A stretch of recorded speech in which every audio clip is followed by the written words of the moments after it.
महाकुंभ में दर्शन देने आए 5 ऐसे साधु बाबा जिनकी घोर तपस्या के बारे में जानकर रह जाएंगे हैरान। किसी साधु ने जीवन भर न नहाने की खा रखी है कसम, तो कोई साधु कई सालों से अपने एक हाथ को हवा में उठाकर कर रहा ऐसा योग जिसके पूरा होते ही होगा ऐसा चमत्कार जिसकी वजह से पूरी दुनिया में हो जाएगा भारत का बड़ा नाम। पहले नंबर वाले साधु की तपस्या को देखकर तो विदेशों से लोग इस साधु महात्मा के दर्शन करने कुंभ मेले में आ रहे हैं। तो चलिए जानते हैं महाकुंभ में आए इन चमत्कारी साधुओं के बारे में। नंबर 5, छोटू बाबा। कुंभ में शामिल होने आए छोटू बाबा की हाइट 3 फीट से भी कम है, इसीलिए इन्हें छोटू बाबा का नाम मिला हुआ है। लेकिन इनकी खास बात यह है कि इन्होंने पिछले 32 सालों से स्नान नहीं किया है। छोटू बाबा जीवन भर न नहाने की तपस्या कर रहे हैं। छोटू बाबा की इस घोर तपस्या को देखकर हर कोई हैरान है कि पिछले 32 सालों से ना नहाने के बाद भी छोटू बाबा इतनी साफ सुथरे कैसे दिखते हैं और वे इस कठिन तपस्या को कैसे पूरा कर पा रहे हैं। इसीलिए छोटू बाबा से मिलने दूर दूर से लोग महाकुंभ मेले में आ रहे हैं। नंबर 4, अनाज बाबा। कुंभ में शामिल होने आए अनाज बाबा की खासियत ये है कि ये बाबा पर्यावरण को ध्यान में रखते हुए ऐसी घोर तपस्या कर रहे हैं जो बड़े बड़े संतों के लिए भी कर पाना काफी मुश्किल है। दरअसल इन्होंने पिछले 5 सालों से अपने सर पर कई तरह की फसल उगा रखी है। अनाज बाबा के सर पर बाजरा, गेहूं और चना जैसी कई तरह की फसलें उगी हुई हैं। इन बाबा ने ये घोर तपस्या इसलिए शुरू की थी ताकि ये दुनिया भर में पर्यावरण संरक्षण का संदेश दे सके। नंबर 3,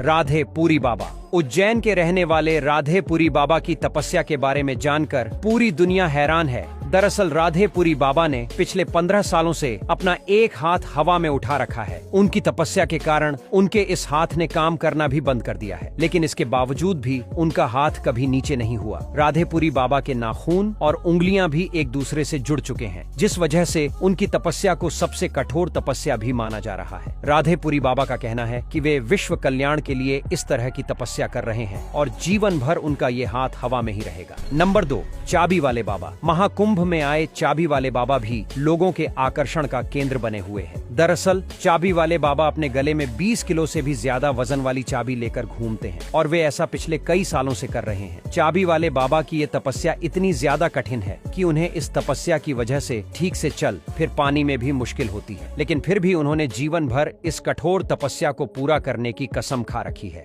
नंबर 1, रुद्राक्ष बाबा। महाकुंभ में शामिल हुए रुद्राक्ष वाले बाबा अपने सर पर 45 किलो से भी ज्यादा वजन वाले रुद्राक्ष की माला को ग्रहण किए हुए हैं। रुद्राक्ष वाले बाबा के सर पर लाखों रुद्राक्ष लगे हुए हैं। इन बाबा का असली नाम गीतामंद गिरी महाराज है और ये महादेव के सबसे बड़े भक्तों में से एक माने जाते हैं, जो जीवन भर इस घोर तपस्या को करने की कसम खाए हुए हैं। दोस्तों, महाकुंभ मेले में इन 5 तपस्वी बाबाओं के अलावा भी लाखों ऐसे साधु संत शामिल हो रहे हैं जिनकी चमत्कारी शक्तियों देखकर आपको भी यकीन नहीं होगा कि ऐसा सच में हो सकता है। अगर ऐसे किसी बाबा से आप भी मिले हैं या आप भी महाकुंभ में आ रहे हैं तो वीडियो में कमेंट करके जरूर बताएं। साथ ही वीडियो के कमेंट में हर हर महादेव लिखना बिल्कुल न भूलें।